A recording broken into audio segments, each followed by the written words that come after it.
Olá, meus colegas, tudo bem com vocês?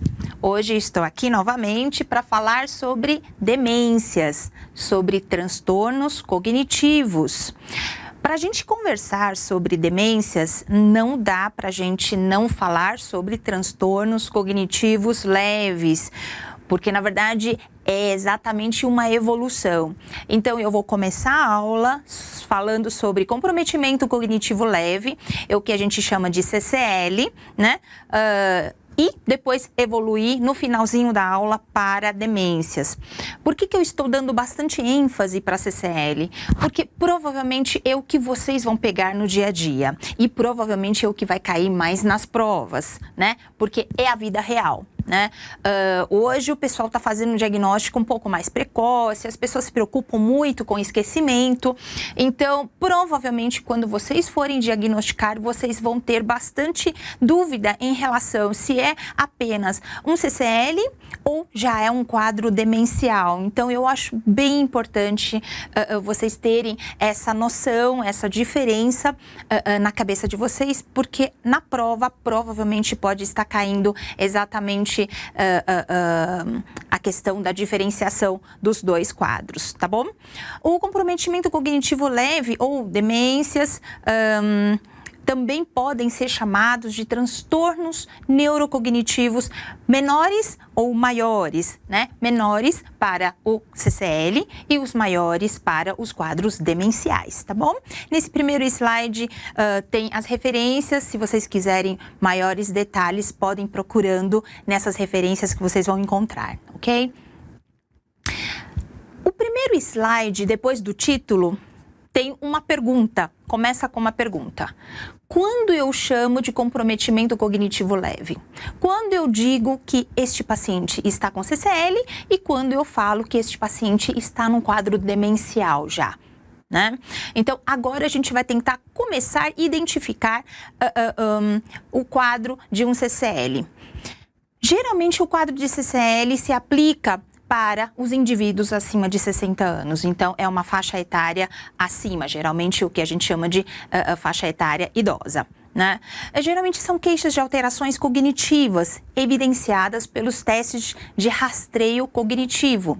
Então, se o paciente chegar com uma queixa de esquecimento e você aplicar alguns testes de rastreio cognitivo, e vocês conhecem muito bem, o mais básico que a gente tem é o Mini-Mento, né? O mini exame do estado mental.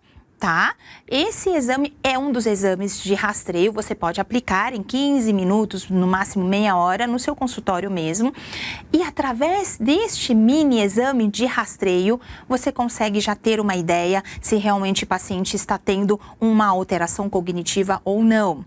Então, acima de 60 anos, alguma alteração no rastreio cognitivo, nesses testes de rastreio cognitivo, e estas mudanças cognitivas não interferem com as atividades da vida diária. Depois a gente vai ver como é que a gente fala, como é que a gente faz para dizer se este paciente tem acometimento funcional da atividade de vida diária ou não, tá? Depois a gente vai ver, então espere um pouco. Eles não interferem com a atividade da vida diária. Tarefas complexas, como interpretação de instruções, planejamento de atividades subsequentes e tomada de decisão, né? Então, é um quadro bastante leve, funcionalmente o paciente está muito bem ainda, porém o paciente tem realmente uma leve alteração cognitiva e normalmente tem a queixa de esquecimento ou dificuldade de lidar com a rotina do dia a dia.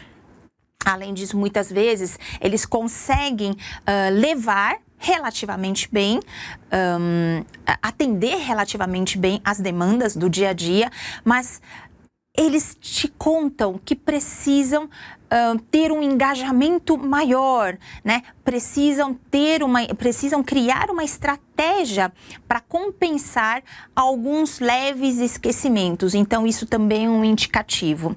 Mas vocês podem ver que para dizer que é um CCL, realmente não tem problemas, não tem questões funcionais na atividade de vida diária. O paciente se queixa de um pouco de esquecimento, de um pouco de dificuldade de atender as demandas do dia a dia, precisa precisam estar um pouco mais engajados, precisam criar estratégias para atender realmente as demandas do dia a dia. Então, é um quadro bastante leve ainda, tá? Vamos lá. Esse slide vem com uma outra pergunta e pode ser uma pergunta até de vocês, né? Um declínio cognitivo subjetivo pode ser um CCL? Pode. Muitas vezes a gente pode falar, mas é um paciente jovem, é um paciente que está em privação de sono, né? É um indivíduo que está super estressado, precisando atender as demandas, né, do dia a dia. É um indivíduo que está trabalhando, está estudando, talvez o caso de vocês, né? Dormindo super pouco, tendo que ler um monte de livros em curto período de tempo e decorar tudo, né? Claro que você vai ter uma sensação subjetiva de que você não está conseguindo atender, não está conseguindo realmente decorar tudo aquilo que você precisa decorar. Será que eu estou com declínio cognitivo, né? Pode ser um CCL? Sim, pode, mas presta atenção naqueles itens que a gente conversou no slide anterior, né? Então, esse indivíduo precisa estar com uma idade maior, né?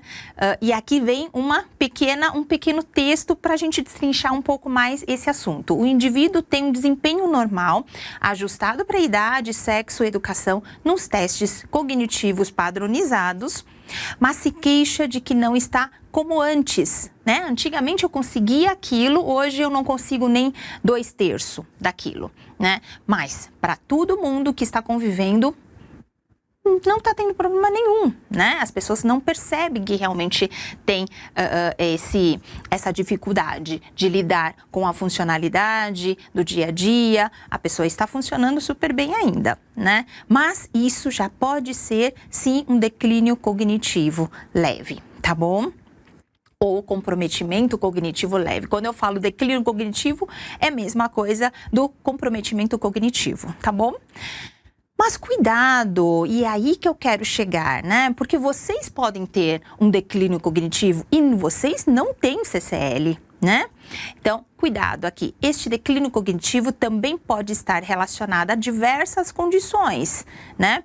Como envelhecimento normal, mas antes de falar do envelhecimento normal, não é o caso de vocês, porque a maioria de vocês, eu posso dizer que é jovem, né? Mas pode estar relacionada a outras questões, né? Medicamentosa, pode estar relacionado, como eu disse, privação de sono, um excesso de demandas, excesso de preocupações, né? Alimentação inadequada, talvez, né? Pensando, uma deficiência vitamínica, né? Então, quadros psiquiátricos, talvez, né? Uma ansiedade, talvez um quadro depressivo, tudo isso também podem dar um declínio cognitivo, mas não é o CCL, não é o que a gente chama de comprometimento cognitivo leve quando a gente fala de transtornos neurocognitivos menores, tá bom? Então, cuidado, tá? Aqui, continuando, então, pode estar relacionado com envelhecimento normal, pode ser traços de personalidade, uma pessoa extremamente obcecada pelo resultado, uma pessoa extremamente perfeccionista, talvez, né? Algumas condições psiquiátricas, né? Não só pode acontecer com a gente, mas pode acontecer com eles também, né? Então, isso pode dar um falso CCL, tá? Transtornos neurológicos, né? Vocês talvez lembrando agora um exemplo de um transtorno neurológico que pode dar um transtorno, um comprometimento cognitivo, uma HPN, por exemplo, né? Uma hidrocefalia de pressão normal pode realmente dar além de outros quadros, né? Lembram do tríade de HPN, né? Ataxia de marcha, né? Ataxia não, desculpe, minto, é apraxia de marcha. A ataxia a gente lembra de quadros cerebelares e HPN não é um quadro cerebelar. Então é uma apraxia de marcha, incontinência urinária e alteração cognitiva, tá bom?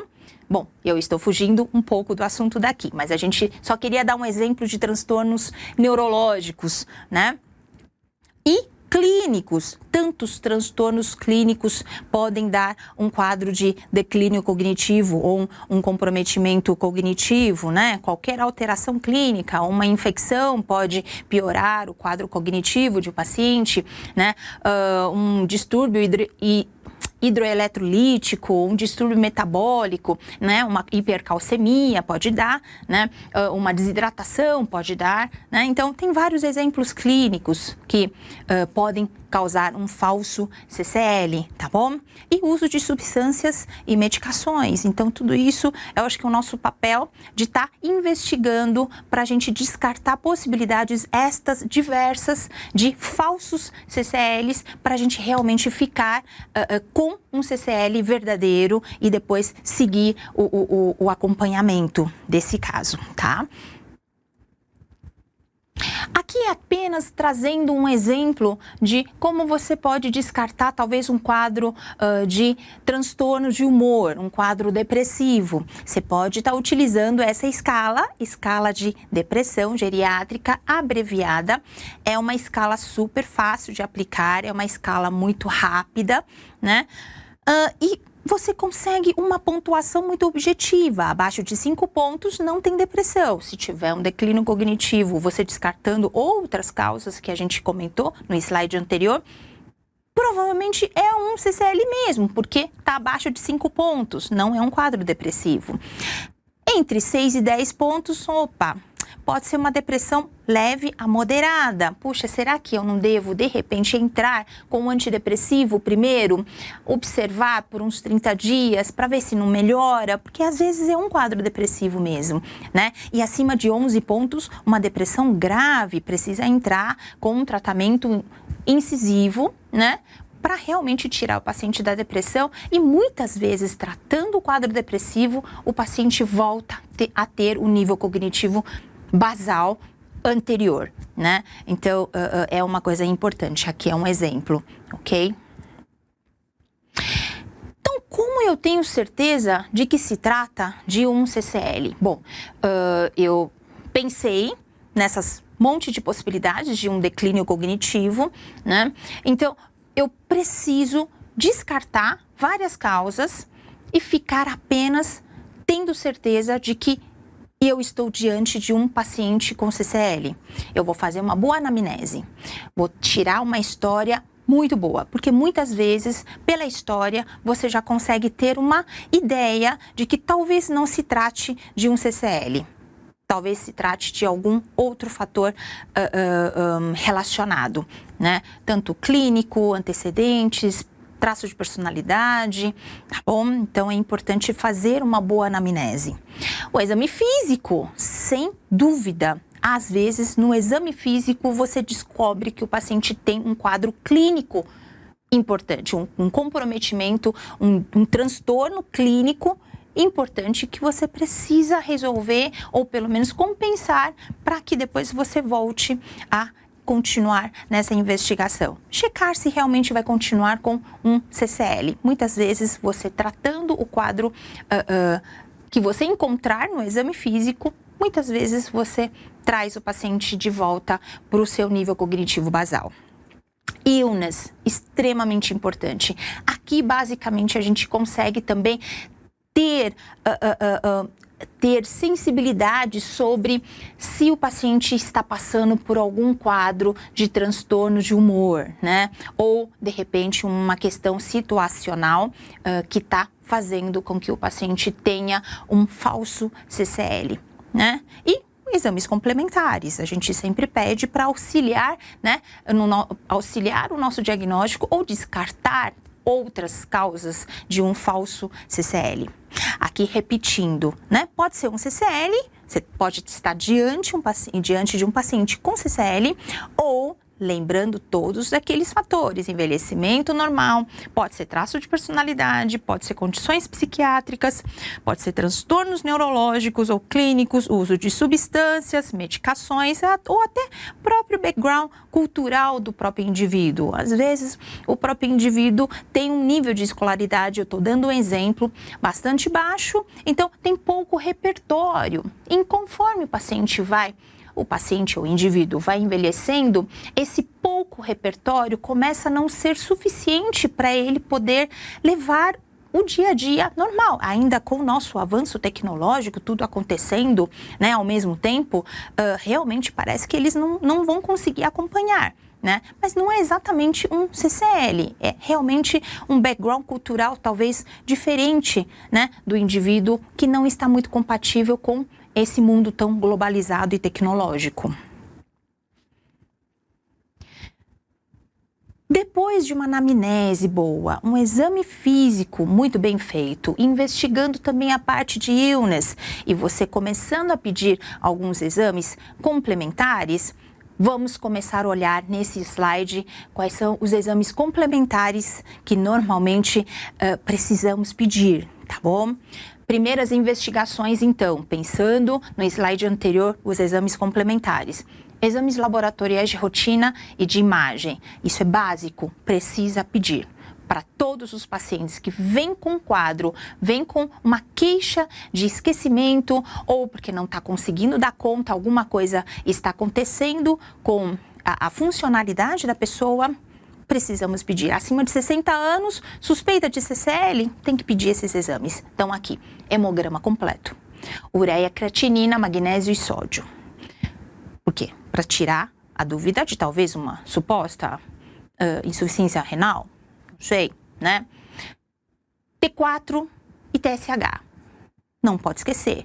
Isso pode ser hipotireoidismo e hipotireoidismo pode sim dar um quadro, né, de um falso CCL. Corrigindo o hormônio tireoidiano, tá feito. O paciente volta ao nível cognitivo basal, né, anterior, tá? TGO, TGP, gama-GT, função hepática, super importante.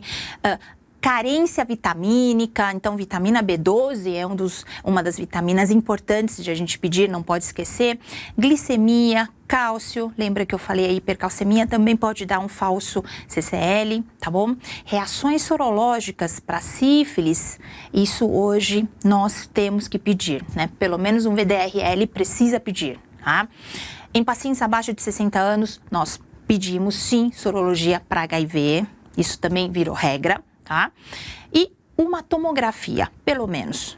Claro, se você tiver como fazer uma ressonância magnética, é melhor, é melhor. E se puder fazer uma volumetria hipocampal, melhor ainda. Se você está suspeitando talvez um CCL que possa evoluir para uma DA, né, doença de Alzheimer, peça, se possível, até uma ressonância magnética com volumetria hipocampal, é que a maioria dos serviços não tem essa possibilidade, né? Então, pelo menos uma tomografia. Tomografia por quê? Porque você precisa descartar a possibilidade de outros transtornos neurológicos dando um falso CCL. Então, precisa pedir, tá bom? Recomendada para afastar outras doenças. Vocês estão vendo aqui as imagens, uma imagem com uma HPN, né? Que eu acabei de citar, né? Então, agora, já descartamos as possibilidades que você levantou de um falso CCL. Puxa, não tem nada daquilo. Fizemos todos os exames laboratoriais, fizemos exames de imagem, não tem nada que possa justificar um falso CCL. Então, estamos provavelmente diante de um CCL, né? Então, vamos ver os critérios de diagnósticos de um CCL. Então, o paciente precisa estar com queixa cognitiva, tá? Relatada pelo indivíduo ou por um familiar. E tem, porque o paciente veio provavelmente por este motivo, esta queixa, né? Agora, um ponto importante, ausência de demência. Agora vamos entrar já começando a falar sobre demência e vocês vão começando a entender a diferença entre um CCL e uma demência. Então aqui não tem que ter demência, aqui não temos demência ainda. Isto é, não temos comprometimento na atividade de vida diária. Isto, normalmente, nós descobrimos através deste questionário chamado Questionário de Atividade Funcional Pfeffer. É um questionário muito simples de aplicar, você consegue aplicar no consultório, né? Mas às vezes a questão pode cair já falando se tem comprometimento de atividade da vida diária, né? Ou não. Ou, de repente, a questão te dar algumas dicas. As dicas te indicando que o paciente não tem comprometimento na vida diária, né? Ou tem. Daqui a pouco a gente vai ver o questionário Pfeffer. E aí vocês vão conseguir entender quais são as atividades que a gente pode estar questionando para saber se o paciente tem ou não tem o comprometimento de funcionalidade nas atividades de vida diária. Daqui a pouco a gente já vai mostrar, tá bom? Vamos terminar este slide. Além da ausência de demência, isto é, além de ter uma funcionalidade normal, isto é, não ter comprometimento de atividade na vida diária, esse paciente tem uma mudança no funcionamento normal, mas na aplicação de questionário não aparece como alteração de atividade de vida diária, mas o paciente se queixa. O paciente demora um pouco mais para fazer uma atividade, o paciente precisa criar estratégias, né, para poder lembrar de coisas que ele lembrava talvez 2 anos atrás, né? Então, existe uma mudança no funcionamento normal. Isso o próprio paciente pode relatar ou os familiares relatam. Tem que ter um declínio em qualquer área de cognição. Bom, função superior, né? Então, pode ter alteração na memória, pode ter alteração na orientação, na atenção, nas habilidades visoespaciais, na linguagem, funções executivas, etc. Tem que ter declínio em qualquer uma dessas áreas. E como é que você descobre se o paciente tem esse tipo de declínio? Você vai fazer um minimento, pelo menos, ali no consultório, né? É um teste de rastreio rápido de fazer, né? Você consegue em 15, 20 minutos aplicar e já ter uma ideia, né? Se vocês lembram do minimento, vocês podem lembrar que o minimento realmente tem setores, né? Partes do minimento que avalia exatamente uma dessas funções. Então, avalia orientação, né? Na parte inicial do minimento, avalia 2 tipos de memória de trabalho, aquela memória imediata, de repetição, né? Avalia também memória de evocação, que é aquela memória que a gente guarda, né? Geralmente é nessa memória de evocação, nessa parte que os pacientes podem falhar, se for um quadro, né, amnéstico, né? Pode ter o problema de atenção. Lembra dos cálculos, né? Então, 100 menos 7, depois menos 7, menos 7. E assim sucessivamente, se o paciente não tiver atenção, o paciente não consegue fazer, né? Habilidades visoespaciais, lembra dos 2 pentágonos em intersecção, né? Linguagem, então, repetição, nomeação, né? Ler uma frase e obedecer, né? Tudo isso é linguagem. Funções executivas, né? Entrega o papel, pegue o papel com a mão direita, dobre no meio e depois deixa em cima da mesa ou deixa no chão. Então, isso é função executiva. Então, você consegue, dentro do minimento, avaliar se o paciente tem algum prejuízo em cada uma dessas funções superiores, né? Existem outros testes de rastreio que são um pouco mais completos. Se você tiver tempo, eu vou até trazer aqui só para lembrá-los, né, que existem outros que vocês podem aplicar também. Aí é facilmente encontrado no Google, você encontra, tá bom? O último item aqui, funcionamento geral globalmente preservado. Então, o paciente funciona normalmente, afinal, não tem comprometimento de funcionalidade nas atividades da vida diária, né? Então, globalmente, em relação ao funcionamento, está preservado. Mas, possivelmente, existe um aumento de dificuldade na execução das atividades de vida diária, como eu comentei, né? Então, isso sim é um quadro onde você bate o olho, você pode dizer, puxa, eu já descartei todas as outras causas de um falso declínio cognitivo e eu estou diante a esses critérios praticamente todos ticados, eu posso estar realmente com um CCL, pois são os critérios diagnósticos, né? Em relação ao declínio de qualquer área de cognição, eu ia dizer do Mini-Mental, não esqueçam, apenas um lembrete, que é importante nesse momento você ter a escolaridade do paciente, porque dependendo da escolaridade, o paciente não precisa necessariamente fazer 30 pontos no Mini-Mental. Então, existe um escalonamento, tá? Esse escalonamento eu vou dizer aqui para que vocês tenham essa informação. Até o nível superior, você tem nível superior, o seu mínimo de Mini-Mental é 28, tá bom? Agora, você tem 12 anos de escolaridade. Com 12 anos de escolaridade, depende de revisão para revisão, mas gira em torno de 26, tá bom? Com 8 anos de escolaridade, em torno de 24.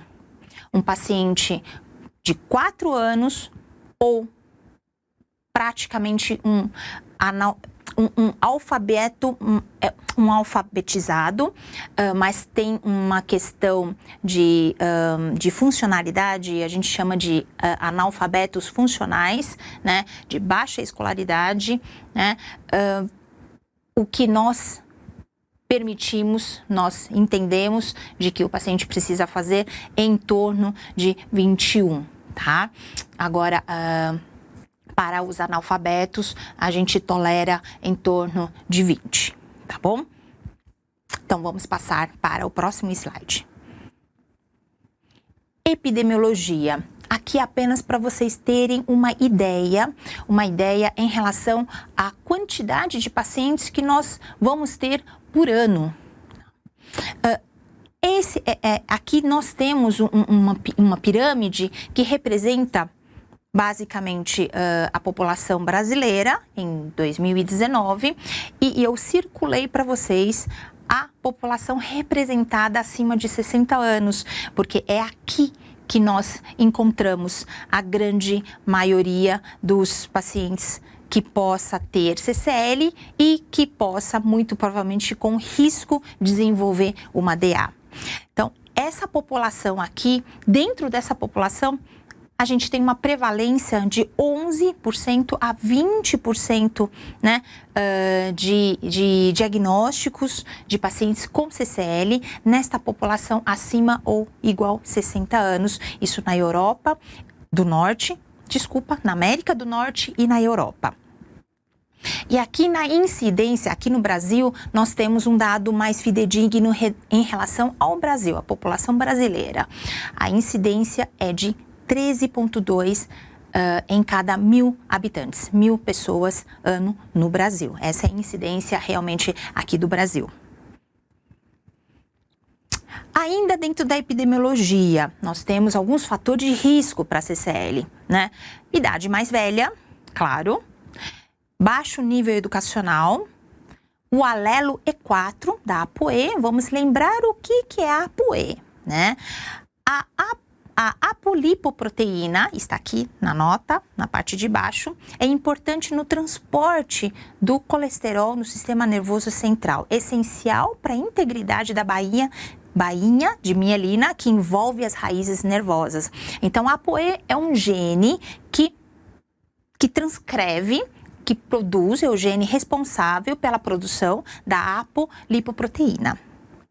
O gene ApoE tem 3 formas comuns, tem ApoE E2, ApoE E3 e ApoE E4.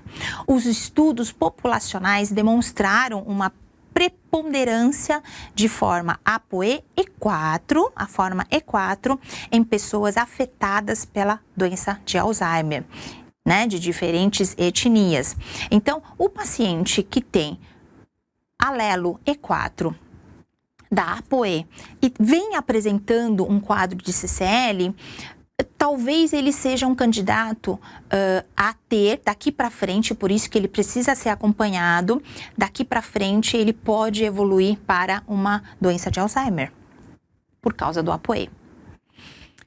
Os pacientes que têm diabetes tipo 2 também é um fator de risco. Etnias afro-hispânica também são fatores de risco para a CCL e possivelmente uma DA. E um quadro de AVC. Talvez um quadro de AVC não seja um fator de risco para DA, né, no futuro, mas para uma demência vascular, né, ou uma doença cerebrovascular, tá? Uma demência vascular. Depois a gente vai comentar um pouco sobre isso. Depois que vocês entenderem o que é CCL e como classifica a CCL, lá para frente, quando a gente for falar de demências, já praticamente vocês vão entender de uma maneira muito mais clara, né? E vão conseguir estar diferenciando uma demência da outra, né? Então, por isso que eu quis dar essa ênfase para essa parte de CCL. Então, falamos de CCL. Quando, então, é demência mesmo? Eu já fui dando dicas, né? Nos slides anteriores, as dicas são: provavelmente tem algo relacionado ao comprometimento de funcionalidade nas atividades de vida diária. Lembra? Então vamos olhar direitinho quando é que a gente pode chamar de demência mesmo. Demência, isto é, transtornos neurocognitivos maiores, né? Como é que é o CCL? É um transtorno neurocognitivo menor, tá? Então, em termos de DMS, DSM 4, agora 5, né? Você pode estar dando essa nomenclatura, porque é a nomenclatura oficial do DSM-5. Então, é uma condição adquirida que representa um declínio em relação ao nível cognitivo prévio do indivíduo. Então, aqui o primeiro item quer dizer que o paciente tem um declínio cognitivo definido, né? Então, mas o CCL também tem um pouco de declínio cognitivo, né? Então, esse primeiro item ainda não me ajuda muito a diferenciar uma demência muito leve, né, de um CCL, né? Agora vamos, então, para diferenciar melhor, vamos olhar para o segundo item aqui, segundo parágrafo. A demência tem comprometimento das funções sociais e funcionais, né? Então, tem comprometimento das atividades de vida diária. Temos dificuldade nas atividades de vida diária. Como é que a gente faz para saber se tem comprometimento ou não das atividades de vida diária? Aplica a Pfeffer. Daqui a pouco eu já vou mostrar como é que é a Pfeffer. Atualmente considera-se que deva haver comprometimento de duas funções cognitivas ou de comportamento. Então, tem que ter duas funções, pelo menos cognitivas, comprometidas, né? Ou alguma questão comportamental, né? Que hoje a gente vê muito no consultório. Às vezes tem comprometimentos cognitivos até muito leves, mas os pacientes vêm trazendo uma história de alteração de comportamento, né? Então, isso também está no DSM, não é só função cognitiva. Um prejuízo comportamental ou uma alteração comportamental também deve ser muito bem consideradas. Avaliação da atividade de vida diária. Agora sim, tcharam, vamos ver o Pfeffer. Quem é o Pfeffer? O que é Pfeffer? Olha, é um questionário extremamente simples, com 10 perguntas. Às vezes você pode pegar na prova um caso clínico com algum desses daqui, algum desses itens, dessas perguntas alteradas. E aí você já vai ter uma ideia de que, né, nessas funções o paciente não consegue fazer. Então, esse paciente tem uma alteração na funcionalidade de atividades de vida diária. Opa! Então, esse paciente, junto com o quadro cognitivo prejudicado, comprometido, é um paciente provavelmente com demência. Ou, sei lá, um caso que venha com um declínio cognitivo, mas o paciente é capaz de preparar uma comida. O paciente manuseia seu próprio dinheiro. O paciente, ele consegue tomar seus remédios nos horários certos sem errar, né? Esse paciente, ele consegue esquentar a água para o café e apagar o fogo, não fica esquecendo, né? Ele consegue se manter em dia com as atualidades, acontecimentos, né, da comunidade, do país. Esse paciente, ele consegue prestar atenção, entender, discutir um programa de rádio, televisão, né? É um paciente que consegue lembrar dos compromissos, né? É um paciente que consegue passear pela vizinhança e encontrar o caminho de volta, então não está desorientado espacialmente. É um paciente que pode ser deixado em casa sozinho. Então, se for um caso assim, e o paciente tem declínio cognitivo leve, mas não tem nada praticamente de comprometimento na funcionalidade das atividades de vida diária, esse paciente só tem CCL. Esse paciente não tem demência. Deu para entender? Tá bom? Aqui embaixo temos uma classificação, não é bem uma classificação, na verdade existe uma pontuação para Pfeffer, né? E abaixo de 5, abaixo ou igual a 5, é um paciente que funcionalmente falando não tem problemas, né, com a atividade de vida diária. Agora, um paciente que tem, né, acima ou igual, né, acima do 5, esse paciente já pode ser considerado como um paciente que é dependente, que tem uma questão de comprometimento também da atividade de vida diária. E aí, esse paciente, juntamente tendo um declínio cognitivo, esse paciente, provavelmente, você já vai classificar ele como um paciente com demência. Pode ser uma demência super leve, mas não é mais CCL, é um quadro de demência, se for acima de 5, nesse questionário de Pfeffer. Deu para entender? Muito bem. Agora que eu estou começando a introduzir, né, um quadro de demência e um quadro de CCL, às vezes dá uma confusão, puxa, é muito difícil a gente, às vezes, determinar quem é puro CCL ou quem é uma demência bastante leve, que está, né, acabou de sair do quadro de CCL entrando para um quadro demencial. Realmente, eu concordo com você, o limite não está exatamente estabelecido, né? Um paciente pode estar tendo um Pfeffer de 4 a 5, que fica em cima do muro, você não pode dizer que ele está totalmente dependente, né? Então, você não pode dizer que ele está completamente demenciado, né? Mas ele já saiu do CCL, né? Ele não é bem um CCL mais, né? Totalmente independente, né? Algumas coisas ele já precisa de uma certa ajuda, né? Então, é um limite bastante é um limite sobreposto entre as duas situações, né, de CCL e demência leve. Então, assim, um CCL pode ser uma demência bem inicial? Sim, claro, porque existe essa sobreposição. E nós temos algumas escalas que são escalas utilizadas para você graduar, né, em termos de gravidade para quadros demenciais, e essas escalas que são utilizadas para demência, elas não caracterizam adequadamente diferenças muito sutis entre CCL e uma demência bastante precoce, né? E por isso a necessidade de a gente refinar um pouco o diagnóstico para a gente caracterizar melhor um CCL, um comprometimento discreto das funções cognitivas com uma função normal, com uma funcionalidade normal nas atividades de vida diária, né?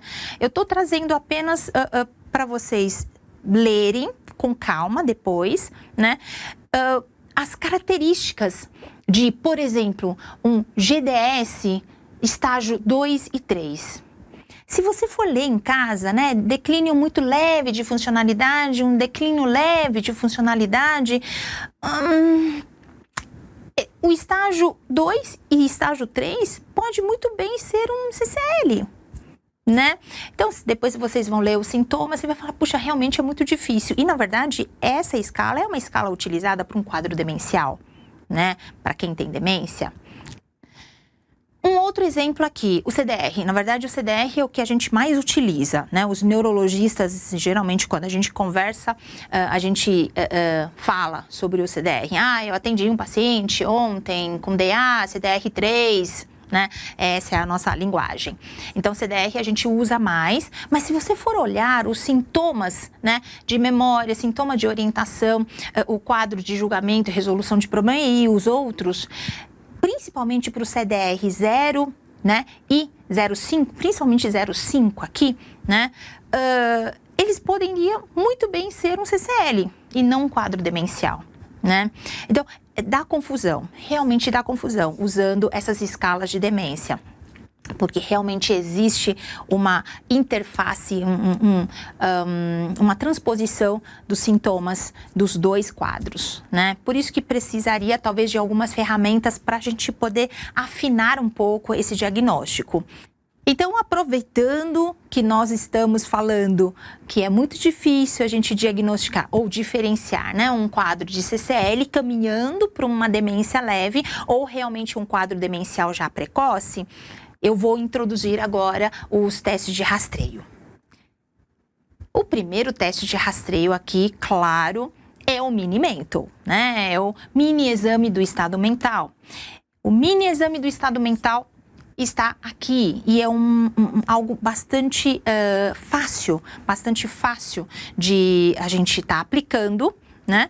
E vocês podem estar aplicando isso no consultório. É um teste que abrange vários domínios da função superior, né? Então, todo mundo pode estar aplicando e daqui a gente consegue ter uma ideia como o paciente está cognitivamente. Se vocês me permitem fazer uma correção, vocês me perdoem quando eu falei no começo da aula em relação a escalonamento da pontuação em relação à escolaridade, aqui nós temos os números certos. Eu tinha me enganado e eu coloquei o escalonamento errado para vocês. Por favor, então corrijam, sigam este slide. Repetindo, para analfabetos, a nota final não precisa ser 30. Para analfabetos, a gente exige como normalidade 20. De 1 a 4 anos, normal é 25. De 5 a 8 anos, o normal é 26, 27. De 9 a 11 anos de escolaridade é 28. Acima de 11 anos de escolaridade é 29, né? Então, a questão do nível superior, esquece. Eu me confundi. Na verdade, esse é o escalonamento com a pontuação correta para o Mini Mental. Tudo bem? Me perdoem. Vamos falar de um outro rastreio, um outro teste de rastreio. Talvez alguns de vocês já tenham ouvido falar ou tenham até visto alguém aplicar, né? O MoCA é um teste de rastreio bastante comum, né? Principalmente fora do país. Tanto é que vocês podem ver pelo nome mesmo, é um rastreio canadense, né? Mas tem um problema aqui no Brasil. Como a nossa escolaridade é uma média, né, de escolaridade da nossa população, ela é menor, ela é mais inferior em relação aos canadenses, esse teste, ele tem uma sensibilidade melhor para quem tem uma escolaridade mais alta. Por exemplo, vocês estão vendo o segundo desenho aqui, né? É um rinoceronte, né? Parece que é isso. O terceiro desenho é um dromedário, um camelo, né? Então, assim, é para quem tem alta escolaridade. Para a nossa população, talvez, se for um paciente com uma escolaridade alta, é melhor o Mini Mental. Não usa este.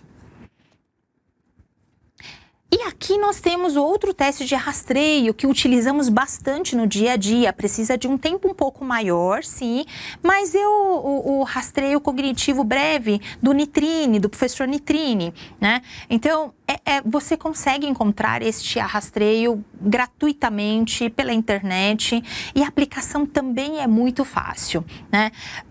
Basicamente tem a identificação e nomeação de 10 figuras, uma memória incidental, memória imediata remota, aqui tem uma vantagem em relação ao Minimento. Aqui avalia a curva de aprendizagem. Então, é uma ferramenta, é uma função que a gente olha bastante, principalmente quando estamos suspeitando de um declínio cognitivo, né? Um quadro demencial. Fluência verbal, que no Minimento nós não temos, aqui tem fluência verbal, né? Temos desenho do relógio incorporado dentro desse rastreio, né? Cognitivo breve do professor Nitrini. Tem a memória de 5 minutos, né? Que é aquela memória mais ainda, né? Remota, aquele realmente de evocação mesmo, de 5 minutos, e reconhecimento, né? Então, aqui é um pouco mais completo, bastante mais completo do que o mini exame do estado mental e não demora muito mais do que o Minimento. Claro, você precisa reservar talvez uma meia hora, 40 minutos, mas você vê que aqui a gente consegue avaliar outros quadros, né? Outras funções cognitivas, né? Aqui eu trouxe um resumo apenas para que vocês tenham um conhecimento de qual teste avalia quais funções superiores. Então, aqui, por exemplo, o mini exame do estado mental vai estar avaliando uma orientação temporal espacial, memória de curto prazo, cálculo, linguagem, né, visoconstrução, habilidades visoespaciais, né? Aqui disse que é 10 minutos, mas tem pacientes que leva 20, tá? Mas é mais ou menos isso, né? O MoCA, por exemplo, avalia funções executivas, habilidades visoespaciais também, memória de curto prazo, atenção, memória operacional, linguagem, orientação, né? E leva mais ou menos o mesmo tempo. Se você tiver um paciente com alta escolaridade, talvez o MoCA seja um dos testes de rastreio que você pode utilizar também, né? Vamos ver um outro exemplo aqui, o bateria breve de rastreio cognitivo, né? Rastreia, na verdade, avalia, né? O resgate tardio, reconhecimento, fluência verbal, habilidades visoespaciais, visoconstrução, né? E função executiva. O tempo aqui não é esse tempo de 6 a 7 minutos, é mais do que isso, muito mais, inclusive do que o mini exame do estado mental, tá bom? Aqui é apenas um erro de digitação, mas vocês têm essa tabelinha para vocês terem uma ideia de mais ou menos cada teste avalia quais funções cognitivas que de repente você precisa avaliar, tá bom?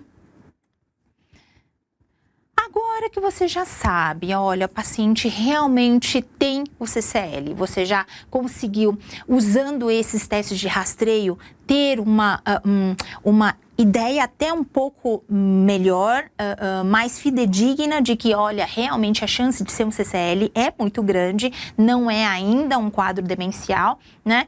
E com esses testes de rastreio, você já tem uma ideia também de quais são os outros domínios da função superior que o paciente também tem como comprometido, né? Tendo esses dados, agora fica muito fácil de você classificar o seu CCL. Ah, tem. CCL é classificado também, não é só esclerose múltipla que você classifica as formas da doença, não, CCL você também classifica. A importância de você classificar o CCL é realmente você já acompanhar e tendo mais ou menos um direcionamento de para onde esse paciente provavelmente vai caminhar. Isso é importante em termos prognósticos, em termos de tratamento. Por isso que é importante você ter uma ideia para onde esse paciente com CCL vai caminhar. E para isso é importante a gente ter em mente qual é a forma, né, que subtipo de CCL esse paciente vai apresentar. E esse slide traz os 4 subtipos de CCL e como você classifica, né? Os 4 tipos de CCL são CCL amnéstico, né? E amnéstico de múltiplos domínios. Aqui eu acho que o próprio nome já é muito claro, né? Amnéstico, memória. Então é um CCL que tem um predomínio de déficit de memória, né? Ou é um predomínio de déficit de memória com outros prejuízos em outros domínios de função superior.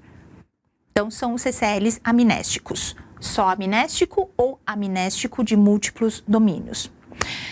Nós temos também o CCL não amnéstico, né? Então, tem os não amnésticos de um único domínio, né? Qualquer um dos domínios das funções superiores, né? Ou pode ser um CCL não amnéstico, isto é, não tendo comprometimento de memória, mas com múltiplos outros domínios prejudicados, tá? Com leve comprometimento de múltiplos domínios, tá? E aqui tem um fluxograma, né? Começando com queixa cognitiva, né? Que não está normal para a idade, paciente não é demenciado, isto é, Pfeffer abaixo de 5, talvez 4, né? Por aí, ou menos. Um declínio cognitivo que você viu pelo rastreio, que você aplicou, né? E aparentemente está funcionando normalmente no dia a dia. Opa, é um CCL. Agora você vai ver se esse CCL pertence a algum subtipo. Então você vai classificar esse CCL de amnéstico ou não amnéstico, dependendo se tem uma memória comprometida. Pelos seus rastreios você já consegue ver. Ah, o paciente tem então um comprometimento na memória. Opa, é só a memória? Ou, na verdade, além da memória, existem outras habilidades também da função superior comprometida. Então, podemos classificar como CCL amnéstico domínio isolado ou CCL amnéstico de múltiplos domínios, né? E aqui é a mesma coisa quando classificamos os CCLs não amnésticos. Esse paciente não tem memória comprometida. Ok, então vamos ver. Quais são os domínios comprometidos? Tem um único domínio só comprometido, né? E não tem problema de memória? Opa, então é CCL não amnéstico, talvez de domínio único, né? Agora, tem vários outros domínios comprometidos, domínios cognitivos comprometidos. Ah, então, tá. Então é um CCL não amnéstico de múltiplos domínios. Deu para entender até aí? Agora vamos avançar. Por que precisamos saber o subtipo do CCL? Está aqui a resposta. Nesse slide mostra que tipo de subtipo ficou feio, né? Que subtipo de CCL está correlacionando com possível doença associada. Então, aqui mostra pra gente provavelmente para onde o seu paciente vai caminhar, né? Para que diagnóstico, que tipo de demência esse paciente provavelmente vai evoluir para, né?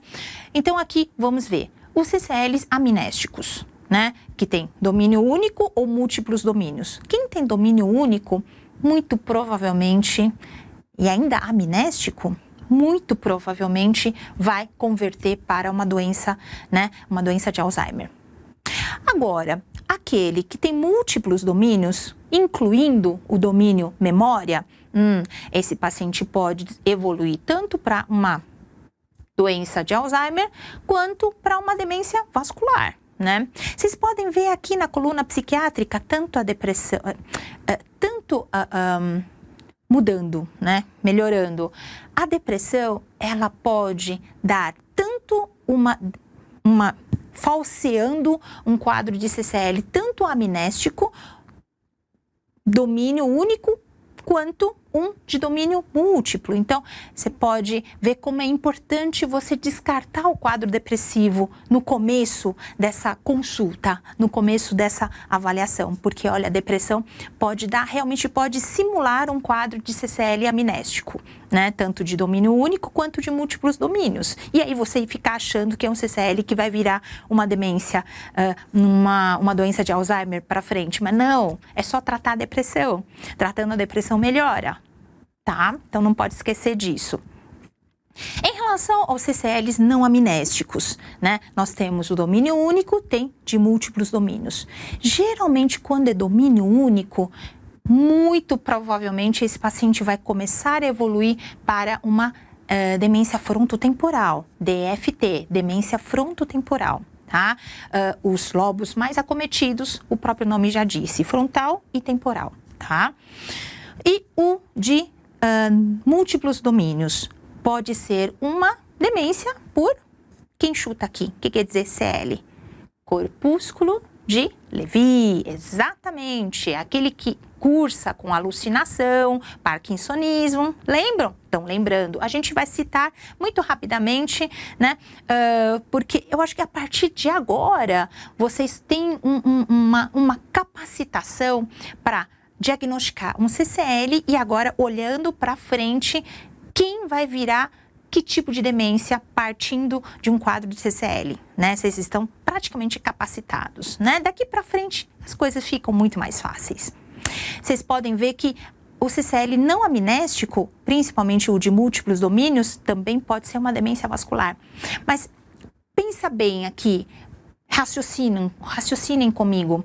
Se uma demência vascular, a fisiopatologia é acometer a vasculatura, né, do sistema nervoso central, você pode imaginar que talvez vá ter um acometimento difuso do cérebro. Se o paciente tem um acometimento mais difuso, obviamente, ele vai ter prejuízo em vários domínios de função superior. É bastante coerente, é lógico, né? Então, tanto o CCL, né, amnéstico de múltiplos domínios, quanto o não amnéstico de múltiplos domínios, a demência vascular são as possibilidades para onde eles podem evoluir sempre, né? Justamente porque acomete difusamente o sistema nervoso central, né? Faz sentido para vocês? Agora vamos olhar um pouco mais, sabendo que um CCL, principalmente o amnéstico, né, aquele que tem perda de memória, principalmente o de domínio único, né, claro, de múltiplos domínios também, eles podem evoluir para uma DA precoce. Uma DA que inicia de uma maneira precoce, né, e depois realmente configura o quadro de DA. Né? Então, aqui a gente vai apenas relembrar quais são os critérios, tá bom? Esses critérios falam da preocupação com a mudança na função cognitiva relatada pelo paciente ou informante ou o próprio médico de família que percebe que esse paciente está tendo, né, uma mudança na função cognitiva, né? Mesmo sendo muito leve, mas às vezes o próprio médico percebe.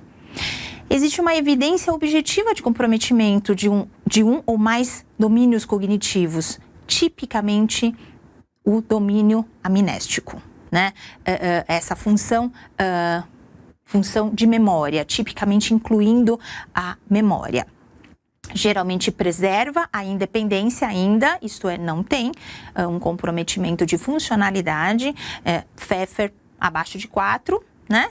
E não é demenciado, portanto, né? Então, esse paciente, ele provavelmente é um CCL, mas ele está muito rapidamente, talvez, né, em termos de pouco tempo, talvez em termos de meses, esse paciente pode estar começando a pisar no território de DA precoce.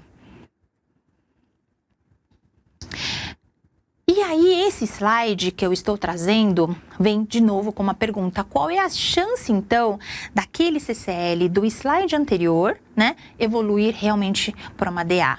Né? Aqui a gente está pensando, talvez, uma evolução mais exclusiva dos CCLs amnésticos, né, tanto de domínio apenas único de memória ou múltiplos domínios. Qual é a chance desses pacientes evoluírem para DA mesmo, uma doença de Alzheimer? A taxa de conversão varia muito de lugar para lugar, porque a gente sabe que existem outros fatores, né? É multifatorial essa conversão, né? Tem desde não só o gene, né? Existem outros fatores que realmente, fator cultural, background, educacional, né, personalidade, né? Então, vários fatores que influenciam essa conversão para DA. Por isso, essa variedade, né? Essa de 4 a 36% ao ano, tá? As pessoas com CCL tinham 3 vezes, isso é através de um estudo, tinham 3 vezes mais probabilidade de desenvolver DA durante a média de 4,5 anos de segmento. Então, olha só, triplica, né, a probabilidade. No entanto, uma taxa de reversão significativa, então, quer dizer que alguns pacientes, eles revertem, né? Por que vocês acham que esses pacientes que foram diagnosticados como CCL e depois eles voltaram para uma função normal, deixaram de ser CCL? Lembra dos primeiros slides que a gente pede para vocês fazerem um screening, uma triagem bastante rigorosa para descartar qualquer outro fator? Aqui provavelmente tem esse viés de seleção do caso. Talvez os casos não foram muito bem selecionados, né? Então, de 20 a 25% de CCL, eles revertem para a cognição e função normal, né? Provavelmente pelo viés de seleção, que englobava até os 4 tipos de CCL, né? Vocês lembram do quadro da depressão? Naquele quadro que tinha depressão? Pois é, será que não tinha alguém com uma depressão bastante subliminar, né? Ali na trave, né? Então, talvez a gente precisa mais um motivo para a gente realmente insistir de fazer uma boa triagem, fazer um bom screening, para a gente não comer bola e já rotular um paciente CCL e, na verdade, o paciente não é. Porque, olha, isso acontece com 1/4 dos pacientes, tá bom? As formas amnésticas de CCL, único e principalmente múltiplos domínios, né? Então, os dois subtipos de CCL que têm envolvimento do comprometimento de memória são consideradas a ter uma alta probabilidade de progressão para a doença de Alzheimer, 31 a 39% de conversão. Então, é alta, sim, por isso que você precisa ficar de olho nesses pacientes. Aqui eu estou trazendo um gráfico, né, apenas de fisiopatologia da doença de Alzheimer, só para vocês realmente terem uma ideia que a doença de Alzheimer, ela começa muitas vezes 20 anos antes da manifestação da doença, manifestação realmente do déficit, do comprometimento cognitivo, né? Vocês podem ver várias proteínas, né, sendo já, né, produzidas, as proteínas patológicas, muito antes da fase, né, clínica, da fase de demência, né? Vocês podem ver também aqui o MCI, na verdade é o CCL que a gente fala, né? Já quando a gente pega a CCL, teoricamente, essas proteínas já estavam acumuladas há muito tempo dentro do sistema nervoso central. Então, é uma doença realmente que vai ter uma manifestação, mesmo que a gente ache que a gente está pegando precocemente, ela já vem desenvolvendo, às vezes, 20 anos antes, né, da manifestação da doença. E aí, nesse gráfico, ainda, você vai me perguntar, puxa, então, eu tenho como diagnosticar antes? Essa geralmente é uma pergunta dos filhos, né? Eu tenho como saber, né, se eu vou ter a doença ou não, né? Já que começa 20 anos antes. Até tem. Dá para fazer o diagnóstico antecipadamente. Isso, inclusive, vários filhos vão te perguntar. Eu não tenho como fazer o diagnóstico antes?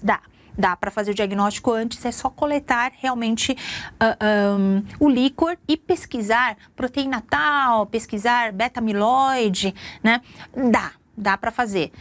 Porém, o que você pode oferecer para este indivíduo, este filho, que ainda não tem sintoma nenhum, está com 35 anos, né? Ou 40, e não tem nenhuma outra comorbidade, nenhuma outra doença. Como no juramento, e eu quero lembrá-los, né, nós sempre definimos a não fazer mal, né? Primeiramente, é não fazer mal ao paciente. Por isso, a questão é bastante filosófica e ética, né?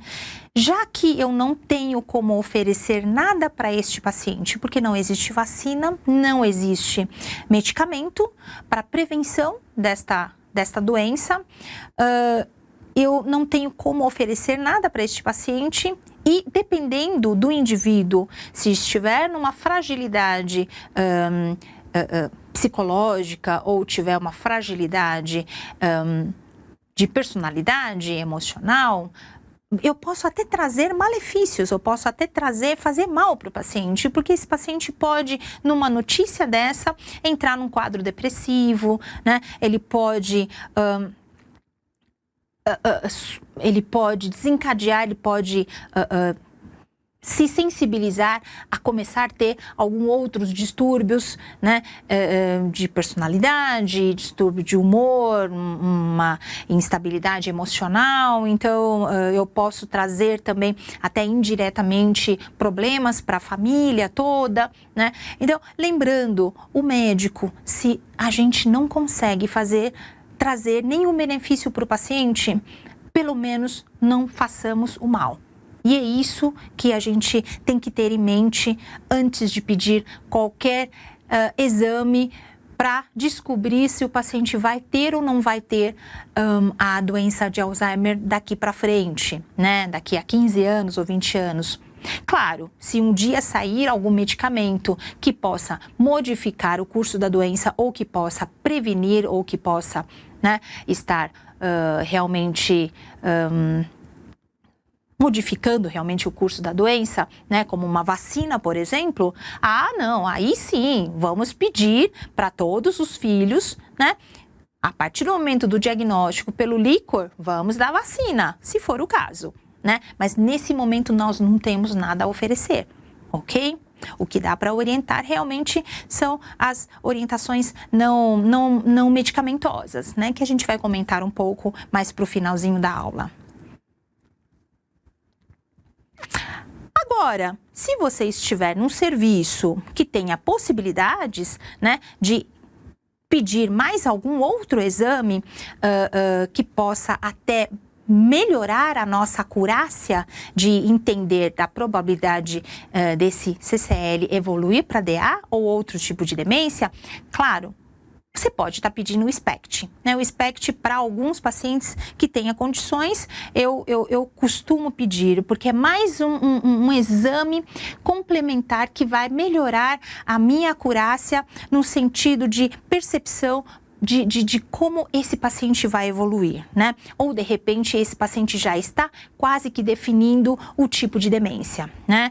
Então, é uma opção apenas. Mas se tiver, é uma boa opção. O SPECT não é recomendado rotineiramente, mas quando disponível, pode dar suporte ao diagnóstico de DA. Então, o que você encontra no SPECT que são indicativos de uma possível conversão para DA?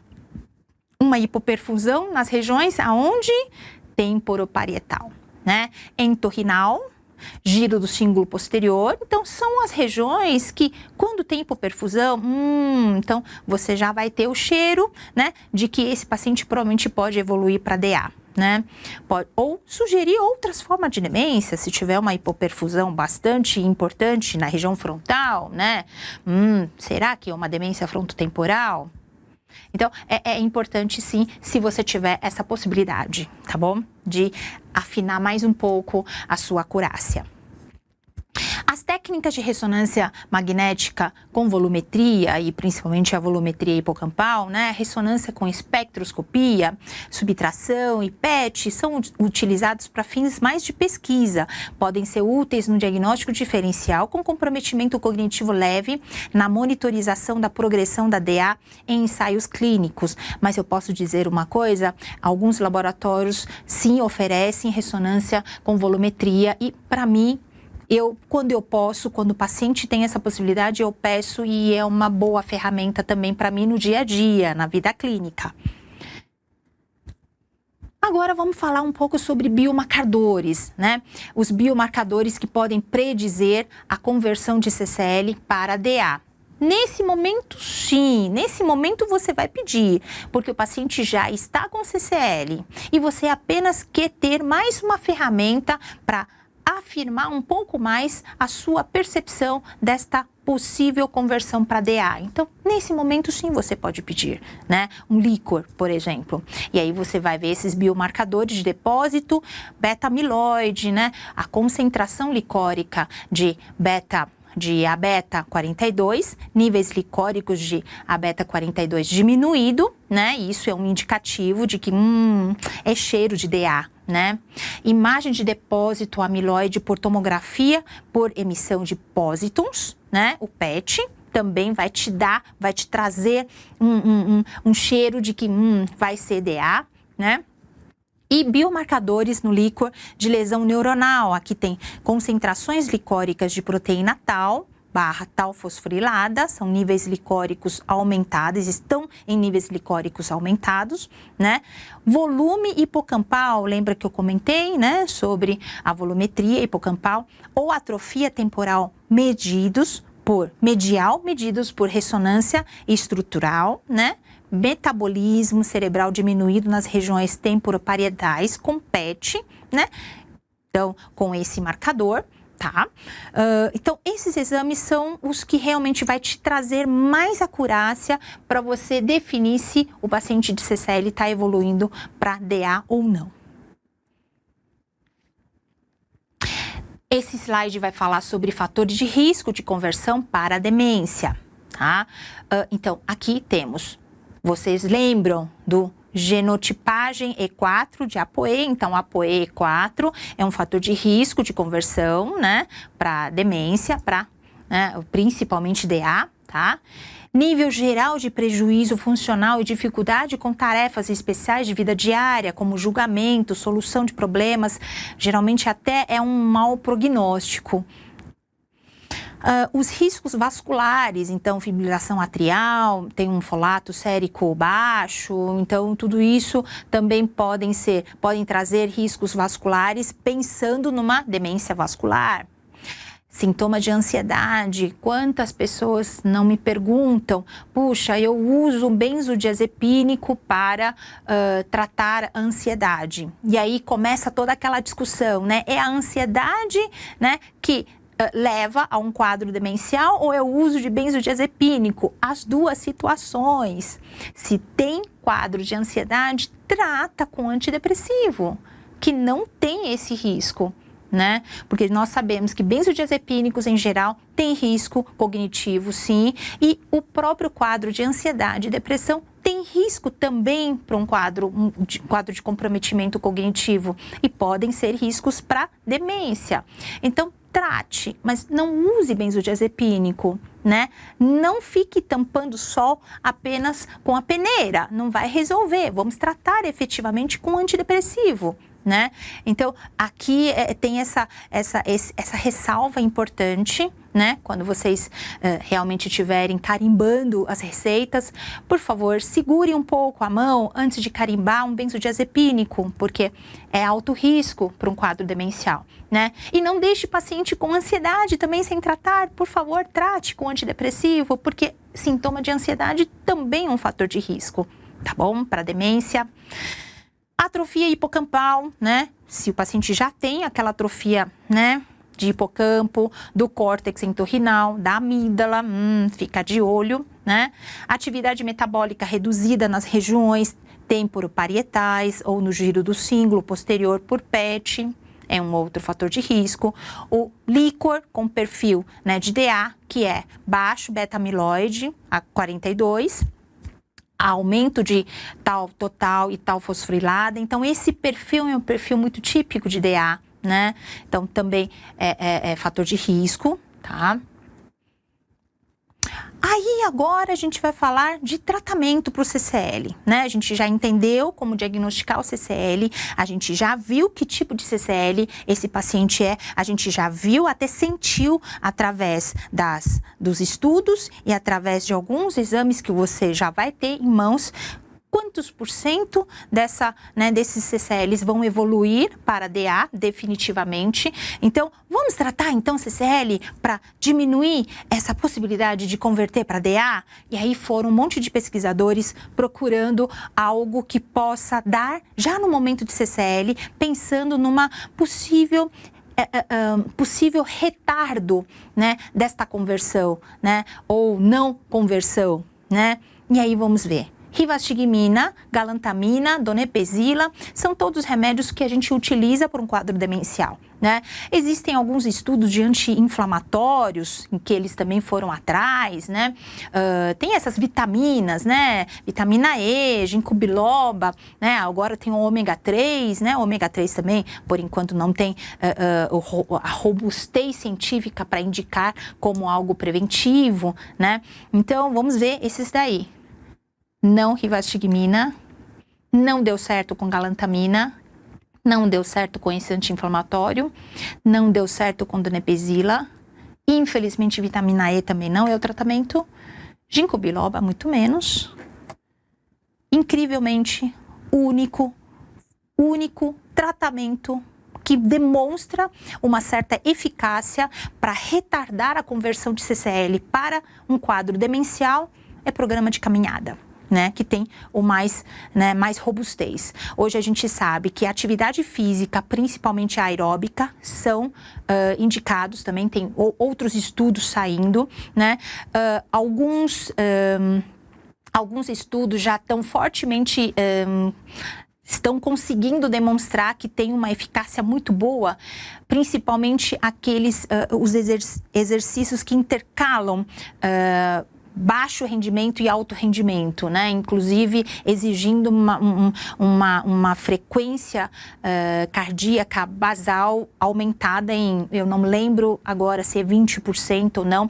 Claro, esses pacientes todos, eles passaram por uma avaliação cardiológica e eles não têm problemas cardíacos, então dava para, né, puxar na parte aeróbica intensa, né? Então, esse tipo de atividade física que intercala atividade intensa, eu acho que chama HIIT, né? Eu acho que é o HIIT que você intercala, né? Atividade de relaxamento com intensa em curto período, também demonstrou uma eficácia muito boa em retardar a conversão para demência, né? E as terapias ocupacionais, principalmente cognitivas, né? Tanto o psicólogo quanto o TOs, eles fazem algumas terapias cognitivas que podem retardar esse quadro. Então, é algo que a gente pede bastante para os pacientes, né? Fazer atividade física, manter-se socializado é um outro tripé que eu peço, um outro pé do tripé, né, da terapia não terapêutica que eu peço bastante para os pacientes, precisa estar socializado. E o terceiro pezinho é o treinamento cognitivo, né? Não tenha dúvida. Então, são essas três que vão ter eficácia no sentido de retardar essa conversão, tá? Ainda, né, no tratamento de CCL, tratar causas potencialmente tratáveis, né, principalmente clínicas, psiquiátricas, sempre se atentar a hipotireoidismo, anemia, isso tem que ser no começo, precisamos estar sempre fazendo essa triagem, né, esse screening, tá bom? Hipotireoidismo, anemia, mudança de medicamento, depressão, controle de todos os fatores cardiovasculares, né, fator de risco, diabetes, dislipidemia, hipertensão, deficiência de vitamina B12, folato, né? Então, tudo isso a gente precisa estar fazendo não só no início, mas no segmento também, checar se tem distúrbio do sono, extremamente importante. Quantos pacientes não aparecem no consultório com um quadro que parece um declínio cognitivo, um CCL, mas na verdade é uma apneia do sono, não é? Então, não esqueçam do distúrbio do sono. O paciente roncou, tá roncando, uma polissonografia. O paciente pode ser um apneico, né? E tá queimando seus neurônios, prejudicando o quadro cognitivo por causa da apneia. Então, precisa checar também e continuar acompanhando sempre. Estratégias no manejo primário de CCL. Então, hábitos saudáveis, prevenção primária, né? E manejo de fatores de risco modificáveis para CCL e demência, exercício físico, estimulação cognitiva, socialização, por aí fora. Então, agora que você já tem toda essa robustez de conhecimento sobre o declínio cognitivo leve, como esse declínio cognitivo leve evolui para algum tipo de demência, vamos falar nesses últimos slides. Agora fica fácil a gente conversar sobre demências, né?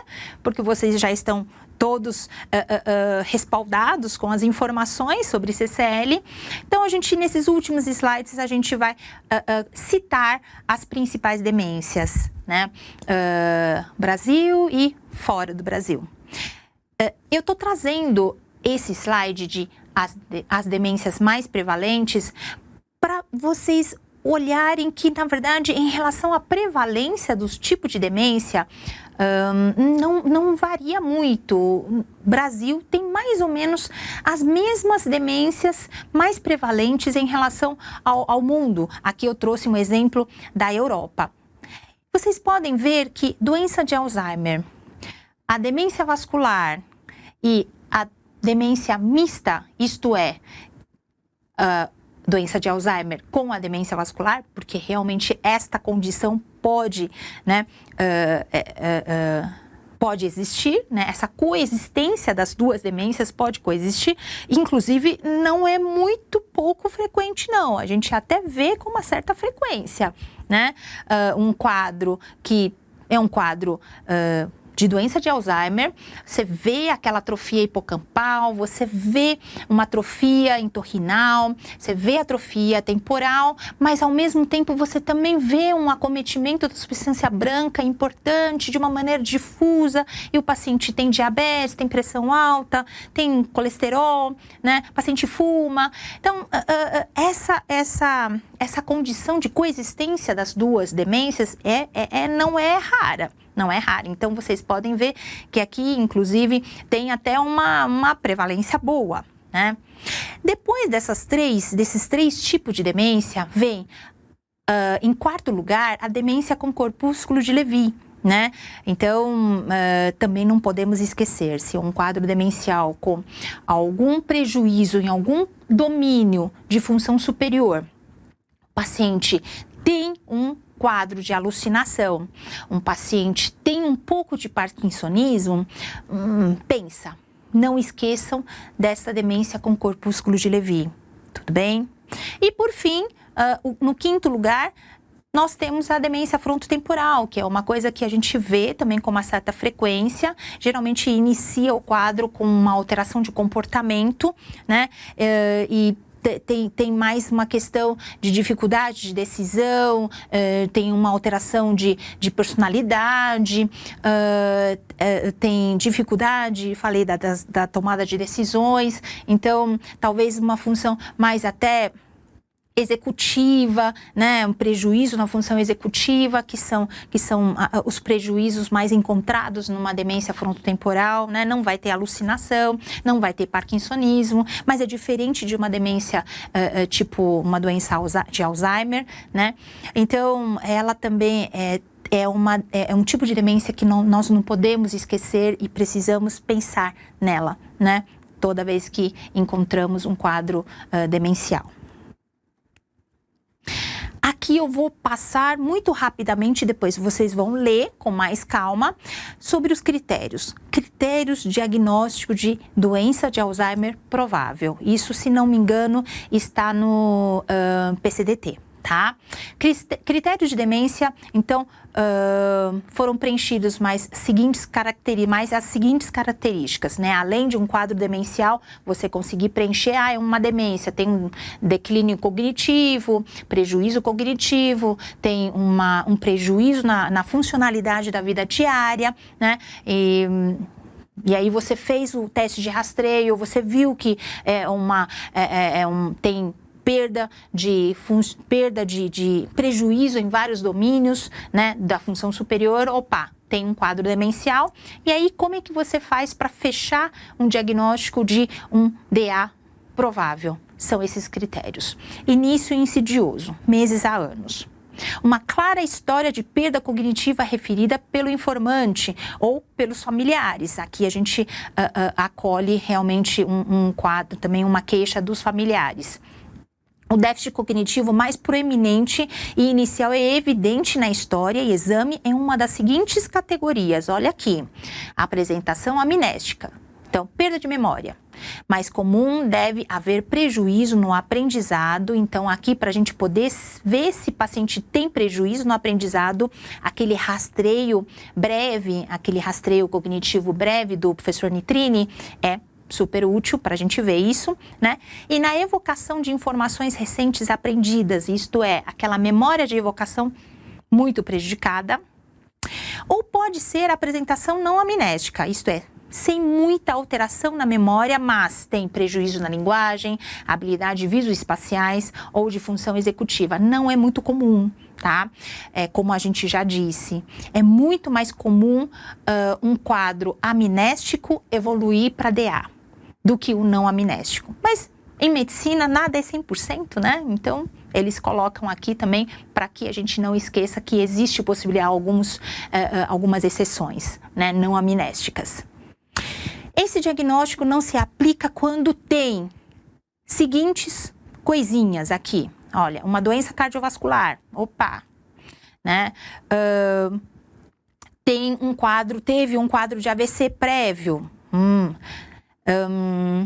relacionada ao início da perda cognitiva. Então, teve um AVC e aí do AVC ele começou a ficar meio esquecido.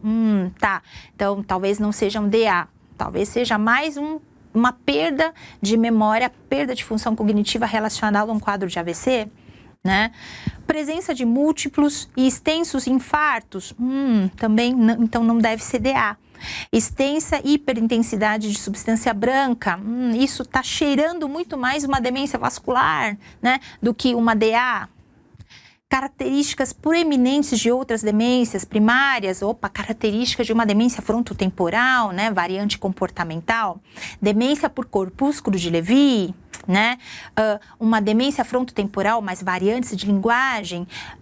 Eu vou dar um exemplo que a gente também vê com uma certa frequência, uma afasia progressiva primária, né, que alguns consideram como variante, né, de uma demência frontotemporal, né? Então, se tiver isso, não é DA, tá bom? Outras doenças neurológicas ativas ou comórbidas, né? Comorbidades não neurológicas, né? Ou uso de medicamentos que podem ter efeito substancial na cognição, né? Então, benzodiazepínico, por exemplo, né? Eles usam para dormir, né? Puxa, é bem complicado.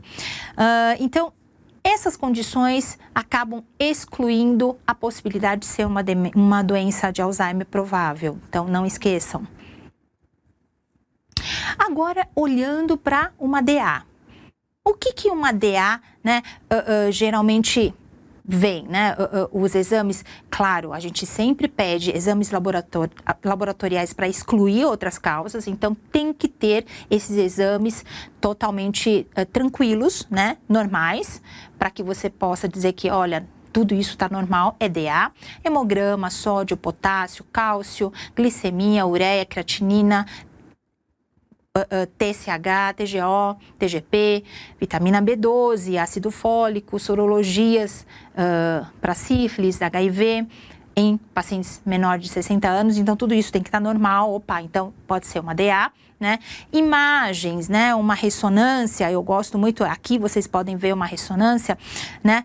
Com a atrofia hipocampal. Vocês podem ver que aqui a região do hipocampo, uma pena eu deveria ter colocado uma setinha, mas no material de PDF de vocês eu vou botar uma setinha para que vocês possam identificar o hipocampo, tá bom? Mas eu acho que a grande maioria de vocês não vai ter nenhuma dificuldade de identificar o hipocampo e vocês estão vendo aqui uma atrofia bilateral dos hipocampos, tá bom? E testes cognitivos que te traz o respaldo para você afirmar que tem realmente algum desses domínios da função cognitiva prejudicados, né? Então, CDR, Mini-Mental, são testes que você pode estar classificando a gravidade e entendendo quais são as deficiências cognitivas que o paciente apresenta.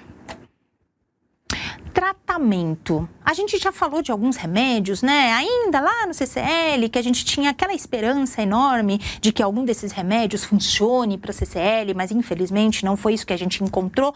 Então, vamos trazer esses remédios realmente para tratar a DA, né? Então, o tratamento preconizado ainda hoje, né, são os inibidores de acetilcolinesterase, né?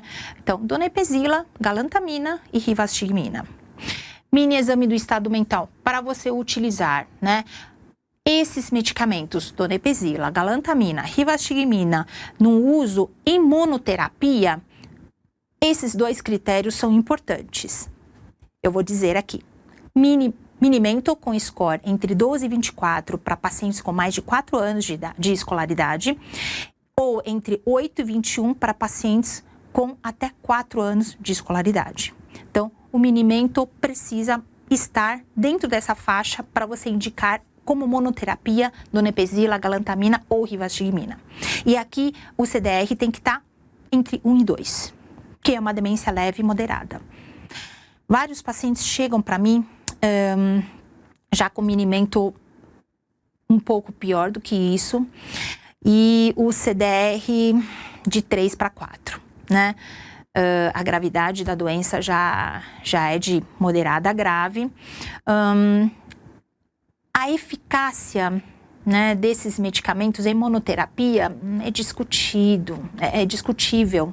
Então, precisamos avançar para um outro esquema terapêutico, que é o seguinte: um inibidor de acetilcolinesterase, então pode ser qualquer um desses, donepezila, galantamina, rivastigmina, associado a uma memantina, 10 mg 2 vezes ao dia. Para os casos que tem um Mini-Mental já menor, vocês percebem aqui, ó, score de Mini-Mental entre 12 e 19, numa escolaridade maior de 4 anos, e 8 e 15 com escolaridade menor ou igual a 4 anos. Então, uma situação pior, né? Mas o CDR de 2, ele deixa a gente com dúvida, né? Se a gente tiver um paciente com Mini-Mental nessa faixa, mais CDR de 3, a gente dá o remédio ou tira totalmente o remédio? Porque provavelmente não vai fazer efeito. Bom, essa questão é controversa. E se eu puder deixar o medicamento, eu deixo, né? Mas vários colegas acreditam que, mesmo com Mini-Mental nesse nível, mas um CDR de 3 para cima, não vale a pena ficar dando remédio mais, retira tudo. Bom, e aí isso é de cada neurologista e pela experiência de cada neuro. Memantina e monoterapia, né? Bastante controverso essa questão, né? Como eu disse, alguns pacientes tira tudo, não entra com nada, né? Ou alguns colegas com paciente, né, que tem um Mini-Mental bastante ruim e um CDR de 3 para cima, né? Uma demência grave. O PCDT respalda o uso, isto é, a gente pode estar pedindo memantina no alto custo para esse tipo de paciente tão grave, mas sinceramente aquilo que eu falei para vocês, né, é muito controverso a utilização de memantina nesses casos, né? Então, mas aqui nós temos esses parâmetros do PCDT para nós guiarmos, né? Se for o caso, claro, é caso a caso, a avaliação é por esses parâmetros que a gente trata, tá? Vocês podem ver no dia a dia vários médicos entrando com memantina para um quadro de demência leve. Não é recomendado, não está em protocolos, não está em PCDT. Então, memantina para demência leve não existe, esquecem. Não vai me colocar isso na prova, você vai tirar 0 nessa questão, por favor, tá bom? Lembrem-se. Agora vamos olhar um pouco a demência vascular, é a segunda demência mais prevalente, quando existem doenças cardiovasculares que aumentam a possibilidade de processo aterosclerótico no sistema nervoso central.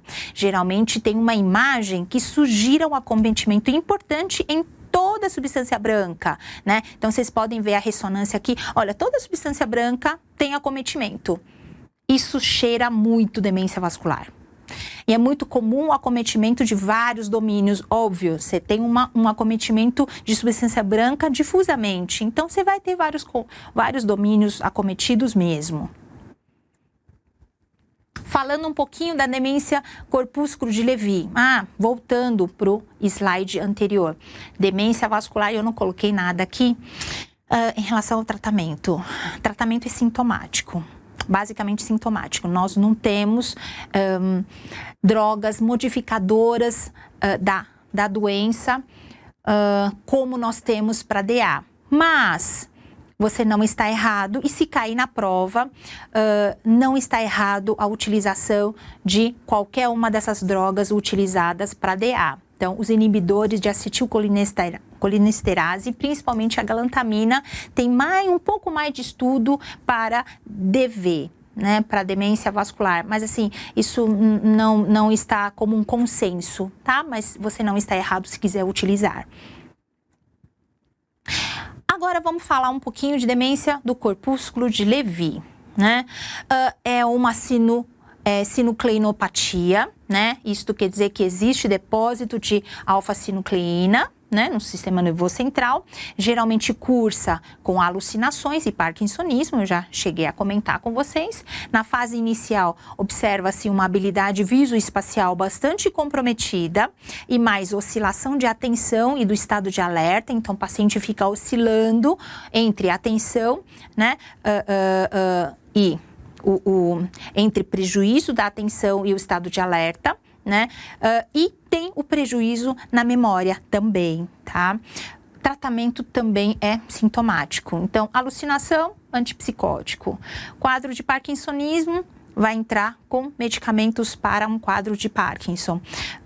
Mas tem uma questão bastante delicada de interação medicamentosa aí entre antipsicótico, os medicamentos que a gente utiliza para Parkinson, então o manejo um pouco difícil, então aqui eu não vou entrar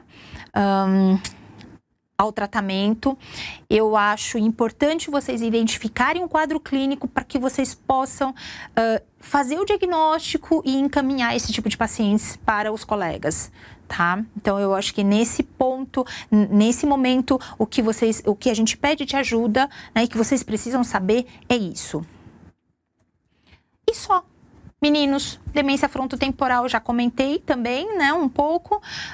Eu vou colocar mais algumas informações no PDF de vocês, mas olha, é isso. Muito obrigada pela atenção, desculpe a longa aula, mas eu acho que, espero que vocês tenham captado uma boa parte dessas informações e boa sorte.